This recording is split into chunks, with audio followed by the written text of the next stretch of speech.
Welcome to మన TV. కొత్త పట్టణంలోని వైఎస్ఆర్సీపీ కార్యాలయంలో ఐటీ వింగ్ ఆధ్వర్యంలో నిర్వహించిన సమావేశంలో జిల్లా అధ్యక్షుడు రాజశేఖర రెడ్డి మాట్లాడుతూ ఉరవకొండ నియోజకవర్గంలో 3,600 కోట్లతో ముఖ్యమంత్రి జగన్మోహన్ రెడ్డి అభివృద్ధి పరిచారని, ఎన్నో ఏళ్ల నుంచి పెండింగ్ లో ఉన్న జిడిపల్లి రిజర్వాయర్ కు మాజీ ఎమ్మెల్యే విశ్వేశ్వరరెడ్డి విజ్ఞప్తి మేరకు 83 కోట్లతో స్థిరీకరణ చేశారన్నారు. హంద్రినీవా కాలువ కూడా 40,000 క్యూసెక్కుల నుండి 90,000 క్యూసెక్కులకు పెంచడమే కాక రాయలసీమ ఎత్తిపోతల పథకం ద్వారా శ్రీశైలం, వెంకజలాల ద్వారా 800 అడుగుల్లో కూడా నీళ్లు తీసుకునే అవకాశం ఉందన్నారు.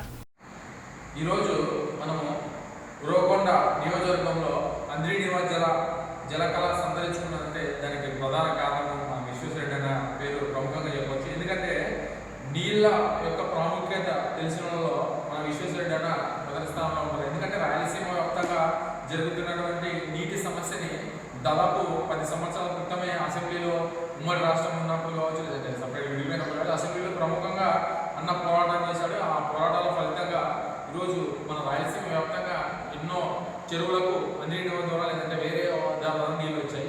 మనం ముఖ్యంగా మన నియోజకవర్గాన్ని తీసుకుంటే మన జీడిపల్లి నిర్వాసితుల కోసము దాదాపు 82.50 అంటే 85 కోట్లతో వాళ్లకు పునర్నిర్మాణం తీసుకొచ్చి పునర్నిర్వాసితులుగా వాళ్ళకి డబ్బులు ఇచ్చి దాంట్లో స్టోరింగ్ కెపాసిటీ పెంచడానికి మన అన్న కృషి చేశాడు. దానివల్ల మనకి ఎన్నో టీఎంసీలు అదనంగా లభిస్తాయి.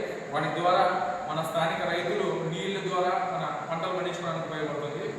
అది పక్కన పెడితే మన ఆమిత్యాల రాకెట్ల దీంట్లో దాదాపు 25 కోట్లతో లిఫ్ట్ ఇరిగేషన్ స్కీమ్ తీసుకొచ్చారు. దాని ద్వారా ఈ దాదాపు ఒక 2-3 మండలాలకి లేదంటే నియోజకవర్గంలో చాలా రైతులకు ఈ నీళ్లు ఉపయోగపడతాయి.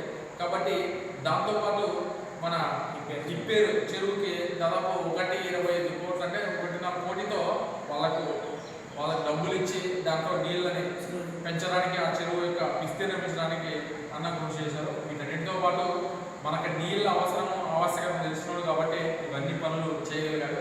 మనం చెప్తున్నది ఏమంటే అన్న ప్రతిపక్షంలో ఉన్నప్పటి నుంచి లేదంటే పాలకపక్షంలో వచ్చినప్పటి నుంచి ఎప్పుడు నిరంతరము నియోజకవర్గం కోసం పోరాడుతున్నాడు.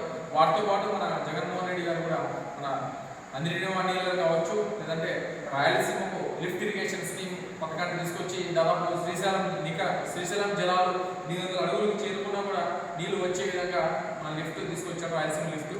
దీన్ని మన వైఎస్ రాజశేఖర రెడ్డి గారు ఉన్నప్పుడు 5,000 కెపాసిటీ ఉన్నటువంటి హంద్రినీవా జలాల్ని 45,000 పెంచాడు. ఇప్పుడు ఏకంగా మన జగన్మోహన్ రెడ్డి గారు 45,000 నుంచి 90,000కు దాని కెపాసిటీ డబల్ తీసుకొచ్చాడు. మనం నియోజకవర్గంలో లేదంటే మన అనంతపురం జిల్లా హంద్రినీవా జలాలతో నుంచి ఎన్నో పంట పొలాలు లేదంటే పండ్ల తోటలు ఈరోజు ప్రపంచవ్యాప్తంగా మన అనంతపురం జిల్లాలో పండే పంటలకి మన ఎంతో గిరాకీ ఉంది. వాటికి కారణం ఏమంటే ఇటువంటి నీళ్లు తక్కువ నీళ్ళతోనే మనం ఎక్కువ పంటలు పండించుకుంటున్నాము. కాబట్టి మనం చెప్పేది ఏమంటే మన ఉరవకొండకు చుట్టకు చుట్టకు వచ్చే ఇక్కడ స్థానిక ఎమ్మెల్యే అయినటువంటి మన పయ్యావుల కేశవ్ని ఇంకొకసారి ఓటు వేద్దండి. ఎందుకంటే ఎప్పుడో ఒకసారి మన అసెంబ్లీ ఎలా జరుగుతుందో అసెంబ్లీలో ఒకసారి కనబడతాడు, అసెంబ్లీ తర్వాత ఇక్కడ సంవత్సరానికి ఒకసారి కనబడతాడు. తప్పితే ఉరవకొండ నియోజకవర్గంలో ఈరోజు కనబడినటువంటి వాళ్ళకి ఓట్లు వేయద్దండి. మీరు స్థానికంగా ఉండి స్థానిక సమస్యలపై పోరాటం చేసి స్థానిక సమస్యల్ని తీరుస్తున్నటువంటి మన ఉరవకొండ నియోజకవర్గ ఇన్ఛార్జ్ అయినటువంటి ఇప్పుడు మాజీ ఎమ్మెల్యే విశ్వేశ్వరరెడ్డి అన్నకు మరొకసారి ఓటేసి గెలిపిస్తే ఉరవకొండ మరో స్థాయికి పోతుందని చెప్పి ఈ సందర్భంగా